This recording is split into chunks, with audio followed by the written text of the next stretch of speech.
Stop treating your retirement like a permanent weekend and start treating it like your next big venture.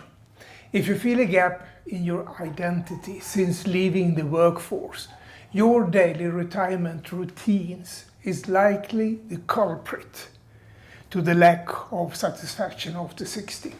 If retirement feels like one long weekend that never quite satisfies you, it's not because you are doing retirement wrong. It's because nobody taught you how to build purpose after you leave the workforce. Today we are going to change all that by building a self-directed milestone system that triggers the daily satisfaction the moment the sun rises. Today I'm giving you 5 things you can start doing today to bring back that drive, real lasting satisfaction after 60. Stick around for tip number 5. It's the one that changed my life completely, and it might be exactly what you have been missing. The hardest part of retirement isn't money.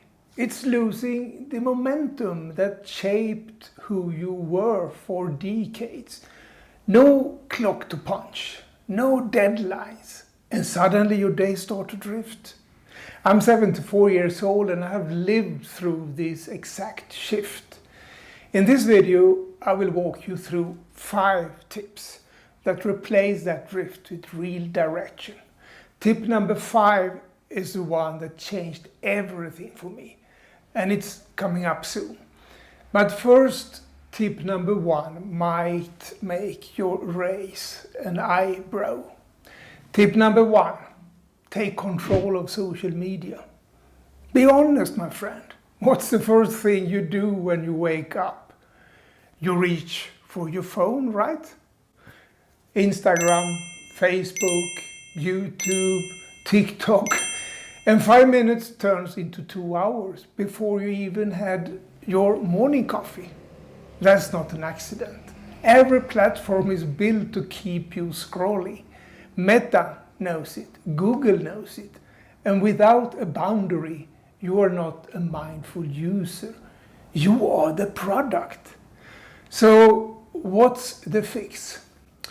You don't need to throw your phone away.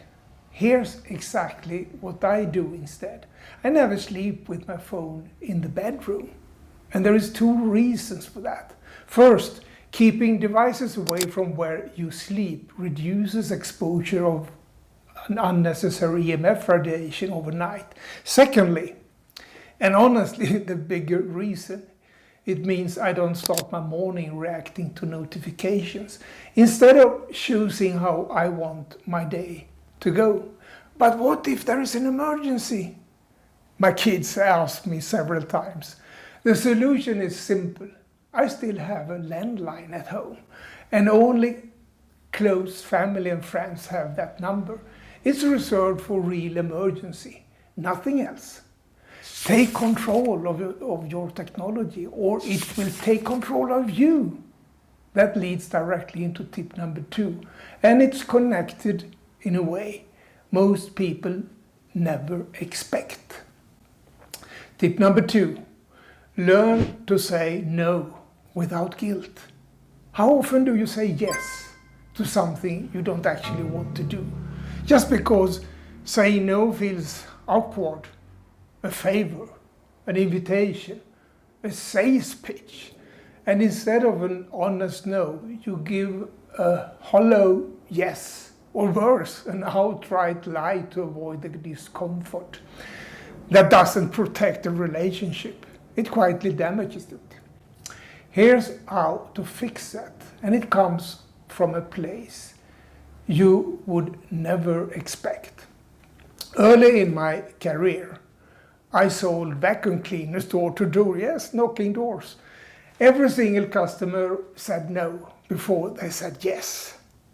I learned that how you handle the no determines everything. Here's the technique. Instead of a flat no, try yes but. Yes, I would love to help, but I can't right now. Yes, that sounds interesting, but I think you would get better guidance from someone else. It's a no, dressed as a yes with a boundary. Whatever version you use, learning to say no without guilt is a non-negotiable part of real satisfaction after 60. But none of this matters if you skip what I'm about to share next. Tip number 3, take care of your health. You have heard this 100 times, but without your health, everything else on this list collapses. There are 3 parts to it. Eat well, cut back on processed and greasy food, focus on real nutrition, minerals, vitamins, balance, you name it. I go deeper on this in an earlier video if you want the specifics. Move daily. This isn't about training for a marathon. I track my steps on my phone and aim for at least 10,000 steps a day. No excuses. Find whatever movement works for you, but do it every single day. And as we age, muscle mass naturally declines, so some form of strength training matters too. You don't need a gym membership, just something consistent. Train your mind, reading, crosswords, a game of bridge with friends. My personal ritual, I end every day with the hardest Sudoku puzzle I can find. It keeps my brain sharp, and it ties directly into tip number 5, which is coming up. But first, tip number 4, that tip that gives all the others a frame to actually work. Be in charge of your routines. Retirement hands you an enormous amount of free time. And if you are not careful, that time controls you instead of the other way around. Routines are good to have, but you have to design them, not fall into them. Build a weekly rhythm. Mornings for movement, evenings for the shows you love on TV, a few set hours for any work you still enjoy doing, Fridays for friends and connection. It doesn't matter exactly what you put in the plan. What matters is that you have one, so your days aren't slipping by unclaimed. And now the tip that changed absolutely everything for me. Rediscover your purpose. Here's the struggle almost every retiree faces once the permanent vacation feeling wears off. Purpose. It's an empty space, and most people don't know how to fill it. But think about this. You spend decades building skills, judgment, and experience in your career. That knowledge didn't retire with you. It's still yours.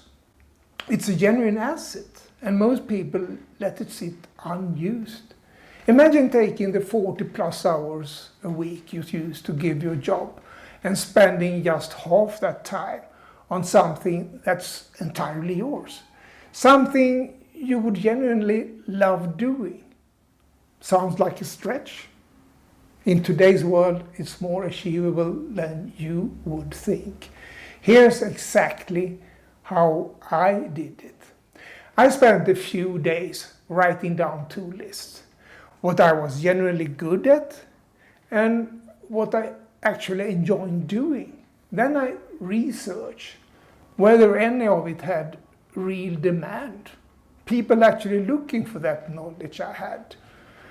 When those 3 things lined up, skill, enjoyment, and demand, I had found the doorway out of that purpose vacuum. Every retiree feels at some point. So what did that doorway lead to? I started an online business. I know exactly what you are thinking, because I thought it too. I have 0 technical skills. How could I possibly build anything online? But the idea wouldn't let go of me. A seed was sown, And the more I investigated on the web, the seed turned into a dream. The dream became a project.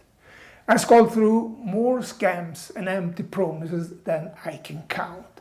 And then one day, something was completely different. I found a program that didn't promise overnight riches. It actually told me it wasn't for me unless I was willing to put in real work. That honesty was what made me try it. Over a decade later, that same foundation is still where my online business lives. Step by step, I built it from nothing. Today at 74, I run a blog with over 700 articles and a YouTube channel with one mission: helping people 60 and older find real purpose and satisfaction after 60. If that sparks something in you, I left a link in the description below so you can explore it for yourself. But before you go, one more thing. If any part of my story felt familiar, don't just watch and move on. Act on it. Unanswered curiosity doesn't fade. It just sits there, unresolved. If a friend or family member comes to mind while watching this, send them this video and in the comments tell me what's your biggest struggle with purpose right now. I read every comment and I want us to figure this out together. If this got you thinking, the video on your screen right now goes deeper into how to start your own project the right way, with the discipline to actually follow through. I'll see you there.